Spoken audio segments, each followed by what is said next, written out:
Welcome everybody to the latest in our series, Modern Methods in Social Policy and Intervention Research. I'm very pleased today to be welcoming Professor Sharon Wright from Glasgow University to be talking today. Sharon is going to be talking, you can see the title there, she's going to be talking about whether qualitative longitudinal research can offer a window into the shared typical, and talking about aggregating lived experiences of punitive welfare conditionality. Sharon is Professor of Social Policy and Head of Urban Studies at the University of Glasgow. She's an international expert in welfare reform and the marketisation of employment services. Her research advances knowledge of lived experiences of policy implementation from both users and frontline worker perspectives, welfare governance, conditionality, street-level bureaucracy, and the active welfare subject. She was an expert advisor to the Scottish Parliament Social Security Committee and led the Policy Scotland Welfare Reform Network. And Sharon is no stranger to the department, and earlier in her career she was a lecturer in social policy here in the department. So welcome Sharon, welcome back I should say to the department, and I'll hand over the virtual floor to you. Thanks, Mark, and thank you for having me. It's so lovely to be back again virtually at Oxford. I only wish it was in real life. It would be so nice to come and visit you all and to visit the building. So yeah, what I wanted to talk about was, can qualitative longitudinal research offer a window into the shared typical? And this is maybe a bit of a strange set of words to be encountering. Qualitative longitudinal research is not that often used, and the notion of a shared typical is not often talked about. What I'm really interested in is whether or not we can draw together insights from multiple experiences of individuals and multiple studies. And that is usually quite a controversial thing to suggest in relation to qualitative research, although could perhaps be done more often with quantitative research. So secretly, my real question, which I didn't have the guts to title my talk, is can qualitative research be generalized? And I wonder if any of you have any instant reactions to that. Does that bring out some kind of strong no, or are you thinking maybe? And I'd like to encourage us all today to open our minds about this and think, well, why are we so predisposed to think that qualitative research cannot be generalized? Or perhaps I'm assuming here, maybe you think it's quite a good idea. So just, pay attention to your initial gut reaction to that suggestion, and we'll take it from there. In this session today, I am drawing heavily on some work that I've done with a couple of colleagues. So this particular article was a piece of work that I did with Ruth Patricks. Ruth is based at York University, and we combined insights from two qualitative longitudinal research studies. Mine involved other researchers at various universities, 6 different universities, and was based at York, the Welfare Conditionality Study, and Ruth's study is a sole researcher study, also longitudinal over a greater number of years with participants in Leeds. So we're incredibly grateful to all of the people who shared their sometimes very harrowing experiences, and to all the researchers and all the people who made that research possible. Also behind that is another very strong collaboration, which is with Ian McIntosh at Stirling University. And Ian and I developed ideas about lived experience in a separate article. So this is the main article here, where you can find the detail of what I'm talking about today on the methodological side, and then the more theoretical insights into lived experience as an approach are debated in another article, which I've referenced at the end of this presentation. So if you want some extra reading, there's plenty to be done. Please do have a look at these original articles. They're open access, so you should be able to get hold of those, no problem. If not, just let me know. So when Ruth Patricks and I were discussing this article, we were wondering about a repeat pattern. So actually, when I was writing it, I was based in Australia for a few weeks. I was visiting Melbourne University. And as I was walking around in a sort of daze of jet lag, I noticed that in some of the colonial buildings in Melbourne that were built around 1900, the turn of the 20th century, they had lots of patterned tiles on their pathways and also in the openings of the front porches, which were very familiar to me because they're the same pattern of tiles that you can see in the UK. So you often see these in places in Edinburgh and Glasgow, you can see them in London and also in Oxford. And it made me wonder about repeat patterns. So we can see repeat patterns in the physical world, and then it also made me wonder, well, how do we see and understand repeat patterns in the social world? And I think that's what social research is all about, isn't it? It's about identifying patterns and then trying to understand and explain those patterns. And when we think about recurring patterns, we maybe think that quantitative research surveys are a robust way of identifying patterns over time. In the field that I'm interested in poverty and social security, and certainly there has been a lot of quantitative work that has established patterns over time in terms of what proportion of the population experience poverty, is that increasing or decreasing, are particular aspects of poverty on the up, or are they going down? But what's the equivalent of that for qualitative research? How can we get to grips with recurring patterns in qualitative research? That is a question that interested Ruth and I as we were comparing our very similar but separate studies which looked at social security and welfare conditionality in the UK. We kept finding things that looked the same, so very similar experiences. And I'm embarrassed to admit, now that I'm in middle age, I've been researching these issues for 20 years. And over those 20 years, I've heard very similar accounts of what it's like to experience poverty, what it's like to receive benefits, particularly in the UK, and how that's changed. So Ruth and I were discussing, well, what's this about, this very familiar pattern? Do we have to understand that only in relation to our own individual studies, or is there something bigger here? Is there a bigger picture? Are we missing something by the way we approach individual qualitative studies?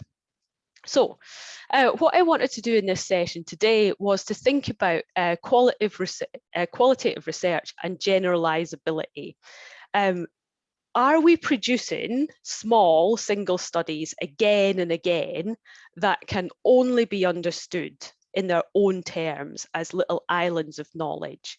Or do these amount to something bigger? Can we infer something more beyond the single qualitative study? And we've applied this, Ruth Patricks and I, in relation to punitive welfare conditionality. So those are social security policies like universal credit or job seekers allowance, which require behavioural change on the part of the recipient.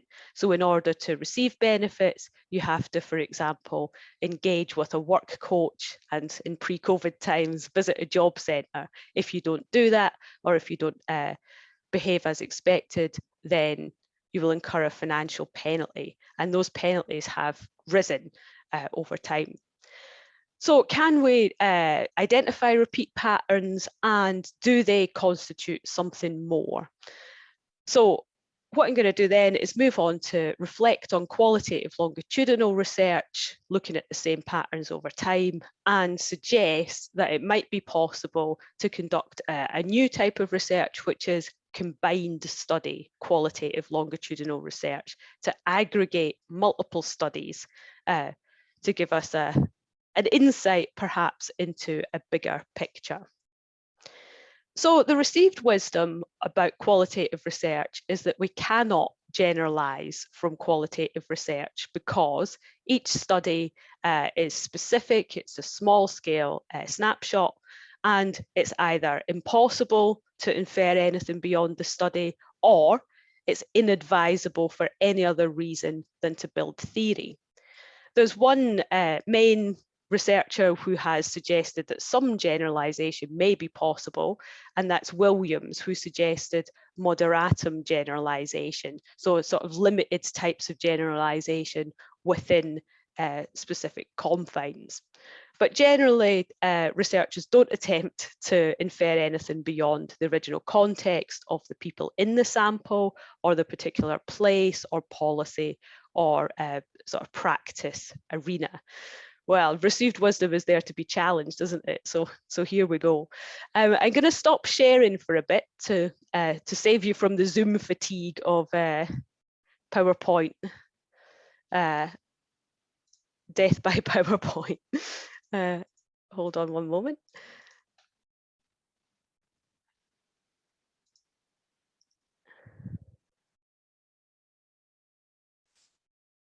Sorry, I attempted to stop sharing, and I think I still am sharing. Can you still see my screen? No, you stopped sharing there, Sharon. Oh, okay. It's just me who can see it. Okay. Yeah. So can qualitative research only ever produce little islands of knowledge? Glaser and Strauss, who've written about grounded theory, suggested this in 1971, that qualitative research produces little islands of knowledge that are unconnected or cannot really be considered in connection. And what Ruth and I are suggesting is that we can perhaps look beyond the individual experiences to open a window onto the shared typical. What do I mean by the shared typical? First of all, it implies that we're coming from a perspective of lived experience. So Ruth Patricks and I both use the notion of lived experience in our work, and we use it to signify that we're interested in people's perspectives. So it's an interpretive perspective that is rooted in phenomenology, to say that people's experiences, their subjective experiences of how things look and feel and how they sound are important. So those subjectivities are important in relation to issues of policy. The next step in suggesting there might be a shared element to that is to say that lived experiences may not be entirely individual. So can lived experiences be shared, and how can you establish the extent of that shared experience? In order to understand this, we looked back at Raymond Williams' work from the 1960s, where he suggested that experiences can be shared to constitute what he called a structure of feeling. So Raymond Williams was a critical theorist, a cultural theorist, and he was reflecting on epochs, whole lives of the time. And what he suggested was that we can characterize a whole point in history, we can characterize a whole social time or a social phenomenon that reflects a whole life of a time. So there might be something larger that needs to be understood by social research, and maybe qualitative research can be used to help access that broader structure of feeling. So in our article, Ruth and I suggest that punitive social security, welfare conditionality, happened at a particular time, a particular point in history. So we're looking at a period in the UK, really strictly between 2010 and now, where the benefit system has been radically transformed to become more punitive. And then we put that together with this idea from Raymond Williams to suggest that this is a phenomenon, there's a big enough phenomenon here to try to access a structure of feeling about that. The sociologist C. Wright Mills had some similar ideas, going back even further now to the 1940s, and he argued that rather than just looking at individual social actors, in order to understand societies, we can also think about typical constellations of motive.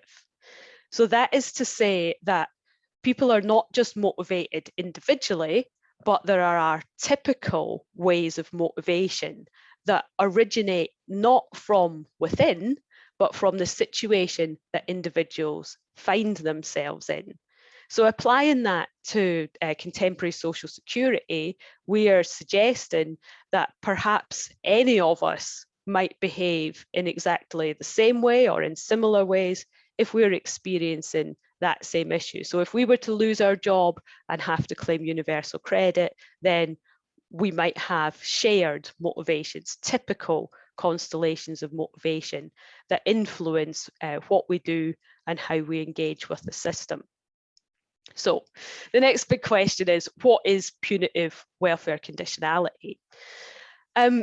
So I'll start with an example here. In the welfare conditionality project, we were interviewing a large number of participants who were claiming social security benefits. So in total, 482 people. That's unusually large for a qualitative study, which often a qualitative study will maybe be 30 people or maximum 100 people, but this is much larger in scale than many qualitative studies. And it was longitudinal, looking over 3 waves, starting in 2014, and then the final interviews were in 2017. So each person was interviewed 3 times. One of the first people that I interviewed in 2014 was in Inverness, and I've got this really clear memory of getting on the train. It was really, really cold. It was the middle of winter in Scotland, and going through this beautiful scenery. To travel to Inverness, you go through these mountainous regions that are all plastered in snow. You know, your breath was like freezing. And then I met with a man in Inverness who told me about his experiences of claiming universal credit. So he was one of the first people to claim universal credit in Scotland. And when I first met him, I was struck by what's in his 30s. He just seemed like a normal kind of a guy. We started talking about reading when I first met him, because I had my Kindle on the table, and he said, "Oh, what are you reading?" I told him I'd been reading Murakami on the train, and he said, "Oh, when I was at school, I won a scholarship for journalism, and I visited Tokyo, and we had a nice conversation about hipster coffee. He recommended a place to get a coffee." So I connected quite well with this guy.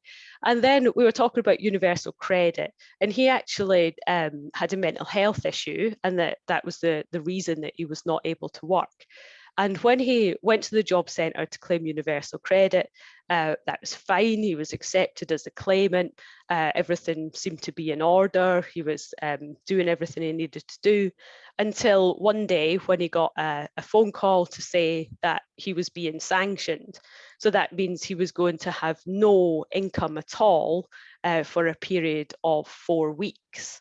And I asked him about that. I was interested in his lived experience. What did it feel like to live through that experience of having no money? And what he told me was that he didn't, like, it was a shock. He lived quite close to the job centre, and as soon as he got the message that he was going to be sanctioned, they said he'd missed an appointment. It seemed to be a simple misunderstanding, that it had been rearranged. He went straight to the job centre. He said, "Don't worry, I'm here now. I can do the appointment now. Everything's fine." And his work coach said to him, "No, I've already referred you. I'm sorry, the sanction will go through." And that was at a time when the UK government was really prioritising benefit off-flow targets. So they had, job centres had targets for moving people off benefits. Ideally, people would move off benefits into work, but if that's not possible, then people can move off benefits into nothing. And sanctioning was implicitly or sort of tacitly accepted as a way to for work coaches to fulfill their benefit off-flow targets. So his work coach said, "I'm sorry that the sanction's already gone through, it will take effect." And that meant that he didn't have any money. He didn't have any savings, so he had no money for food, he couldn't heat his home, and he had no way of paying for his rent. And I said to him, well, what did that feel like? What was that like for you? And he said, oh, I was devastated. And I could see, we were sitting very close, just across the table, closer than we would be now. And I could see in his eyes that he'd been very hurt by this experience. I said, well, what did you do? And he said, oh, I went home and I considered committing suicide. And I knew from his eyes, he was telling the truth. That was really a very, very deep personal experience for him. And what we found when we interviewed almost 500 people about sanctions and benefits conditionality is that kind of experience was quite common. And people were really scared of sanctions. So in fact, most of the people in the study hadn't been sanctioned, 60% had not been sanctioned, but all were absolutely terrified at the idea of losing their income, that they wouldn't be able to eat, that they wouldn't be able to heat their homes, that they would maybe lose their home. And so that sort of intense experience of, for me, as a researcher, it was an intense experience, but for him, it was potentially life-changing and life-threatening experience, was really important. And talking to many people about similar experiences really highlighted that as a very important social phenomenon that was happening around that time. So that is part of what it's like to experience punitive welfare conditionality. So the next question, when I was discussing this with my co-author, was what does it mean for claimants more broadly to live through a radical period of welfare cuts and punitive large-scale rewriting of social citizenship rights and responsibilities? Well, clearly there's a side of it that's about tough financial penalties, sort of people being pushed to look for work or being pushed off benefits and sanctions. Another strong part of that experience is about a lack of support in looking for work, which people found quite difficult. So, as I've suggested, that could be considered as an era, a post-2010 era, when a Conservative-led government at UK level established a tradition of punishing people who are claiming benefits. The UK government has quite a long-standing history of that punitive approach, and in some ways, social security is always conditional, and behaviour, looking for work is a classic way of getting people, of a classic condition for social support. What's different, we suggest, after 2010 is that turn is a sharper turn, that the stakes became much higher, so that what was at risk was a complete removal of financial protection rather than a partial reduction. It became very disproportionate to the so-called offence.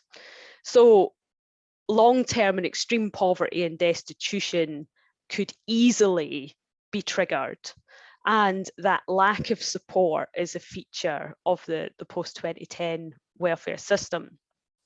The other really standout feature is that it's not just about being out of work, because people claiming universal credit who are in low-paid work cannot escape from that conditionality, because they still have to engage with certain steps to look for work, even though they already have a job, to bring that up to 35-hour working week norms. So universal credit has a key role to play in that, also in conjunction with other aggressive welfare cuts. So that style of punitive conditionality has become quite ubiquitous. And also it's globally unique, because it's not known elsewhere for systems to be so centralised, or for systems to apply equally to low-paid workers as to those who are out of work. Okay, I'm going to attempt to share my screen again. We'll see if that works or not. bear with me. I'll let you know when we see something, Sharon. The tension. Yeah, we Can can you see see it? that. We can see it in sort of non-slideshow view. There we are. Oh, Can you there see you that go. now? Yeah, that's great. Thank you. Good. Good. Okay, so the study that I'm mainly referring to is the one that I was involved in, which is the Welfare Conditionality Study, where we looked at sanctions, support and behaviour change over 5 years, 2013 to 2018. So it was one qualitative longitudinal research study. And the study was designed to investigate the ethics and efficacy of welfare conditionality, and the fieldwork was with different sets of respondents in 11 UK sites, England and Scotland. We interviewed policy stakeholders, policy makers, also advocates from the third sector, and we had focus groups with frontline practitioners. The main part of the study, as I've suggested already, were these repeat qualitative longitudinal interviews. That was with a diverse sample, so it included job seekers, people on universal credit, disabled people, ex-offenders, lone parents, and other groups.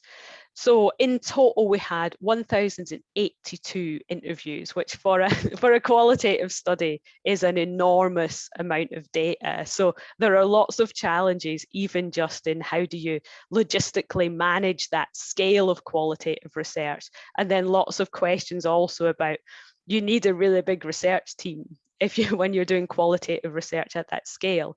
And then what does it mean in terms of basic things like rapport? How can you maintain rapport with participants if it turns out that you don't always have the same person interviewing that person over multiple waves? So it was 3 rounds of interviews, so we could track people's experiences and expectations over 3 years. So what we found consistently was that experiences of conditionality were pretty similar. So over the years and over this large number of study participants, there was a lot of agreement that sanctions were disproportionate or inappropriate. So I've given some examples here. They're quite distressing. There's no way of pretending they're not. So people say it's a genuine mistake. They went in, they did it. It wasn't like they hadn't turned up. They rang up, they explained the situation, they still got sanctioned. So this is at the height of what David Webster calls the Great Sanctions Drive in the UK, where sanctioning rates really peaked, went far above anything that had ever been seen before, where 1/4 of all job seekers claimants were sanctioned. Since then, there has been a reduction in the use of sanctions, partly because it's so controversial, partly the impact of our own research. For our purposes today, though, I'm just thinking about how does that make sense in terms of the shared typical. So what I feel we did was that we established that across many instances, lots of individuals had very similar experiences of what it means to be sanctioned. And I think they're so consistent as to suggest a shared typical, using Raymond Williams' language, and also that people behaved in similar ways, which is consistent with C. Wright Mill's idea of those typical constellations of motivation. So we can see that there are subjectivities of harsh conditionality. We can view that as a social phenomenon. And then we can ask, does contemporary British conditionality involve living through a specific set of shared subjective sensations that can be identified as both shared and typical? So from that one massive qualitative longitudinal research study, we can say, yes, there were a set of sensations that could be seen as shared and typical. So I just stop sharing that again.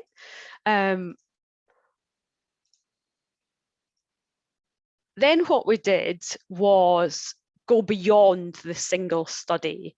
So Ruth Patricks' study is a smaller study. It's only with 15 people.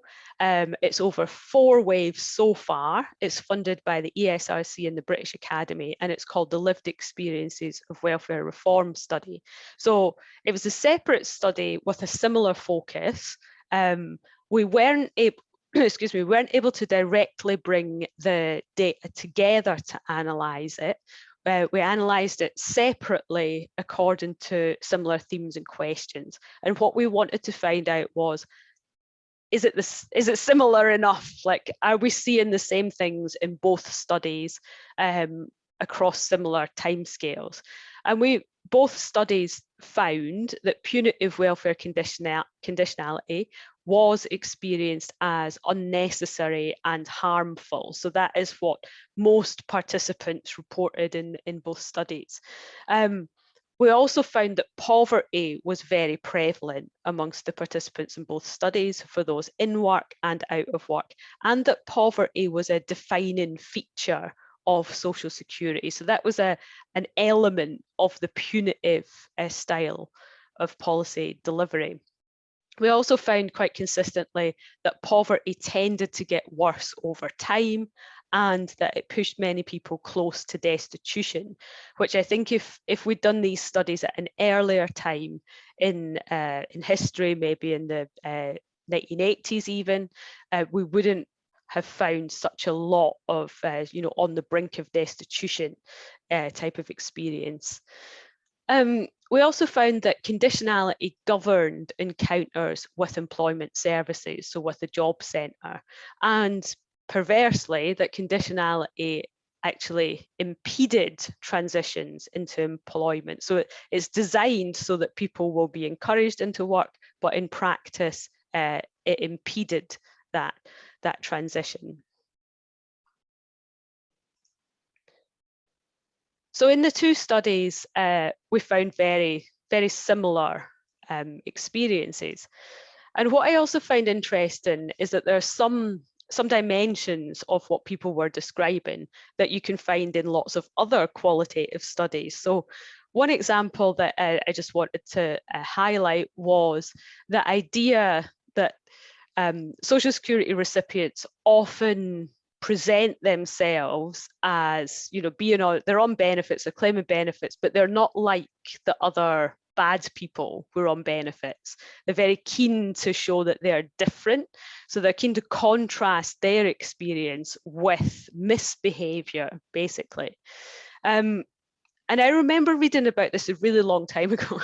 So when I was doing my own PhD, I read a study by Catherine Kingfisher. She's an American anthropologist. And she called that phenomenon, bad people exist, but I'm not one of them, in her study of lone parents. But you find that notion again and again. So you find that repeat pattern. So I found that in a number of studies, so Charlesworth's study, Fletcher, Garthwaite, Patrick, in multiple studies of my own, it comes up again and again. People describing themselves as being, good, hard-working people who just happen to be claiming benefits because of bad circumstances, not like those other people who are abusing the system. So that stigmatization, people who are experiencing the stigma of claiming benefits, then instantly sort of stigmatize others. And I think that's interesting from the point of view of these recurring patterns. Is that a consistent feature? Is it always like that? Could it be the case actually that is part of the experience of what it's like to claim social security in many countries around the world? It certainly seems to be a feature of it in multiple countries. So I've found similar reports in the US, the UK, Australia. So those are a sort of group of English speaking countries, and across time. So certainly across, at least 3 decades, maybe more. So what do we do about that consistency? And is it important? Is it important to think about consistency?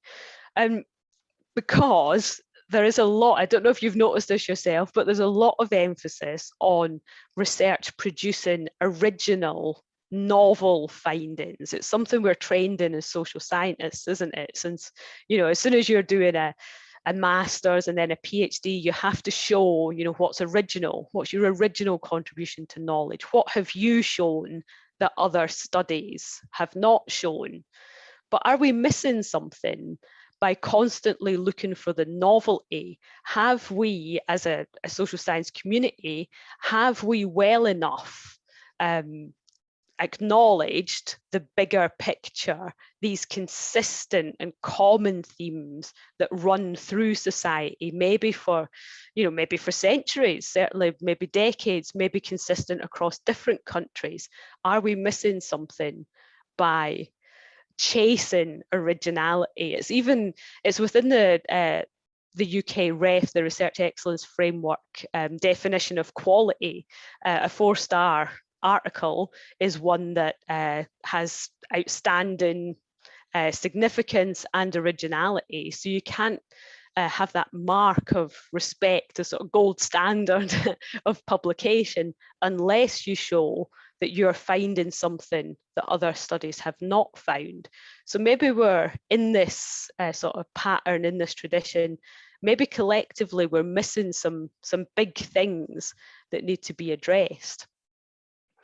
So, and perhaps one solution could be more of this kind of combined study analysis.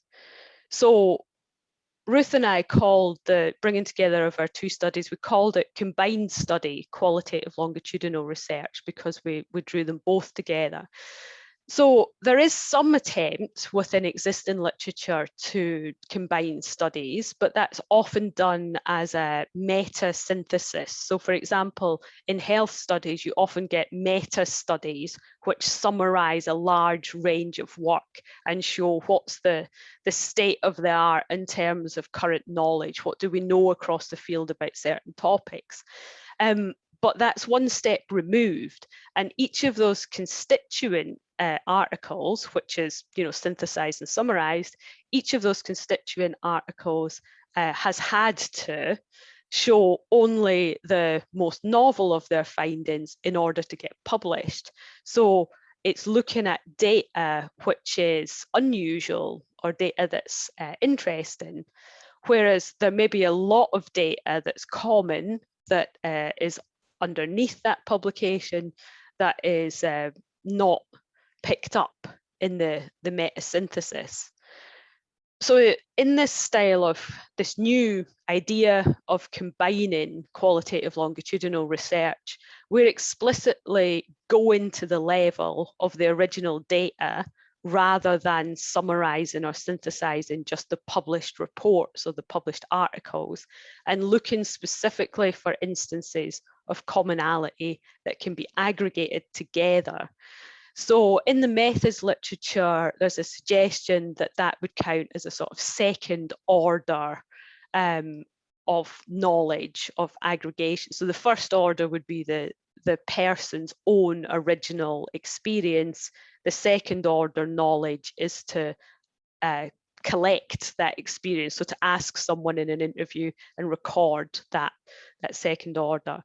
And we suggest that it's a new type of method that could be described as a qualitative to qualitative mixed method. Okay, so that brings me to my conclusion, that qualitative studies needs not be seen as little islands of knowledge.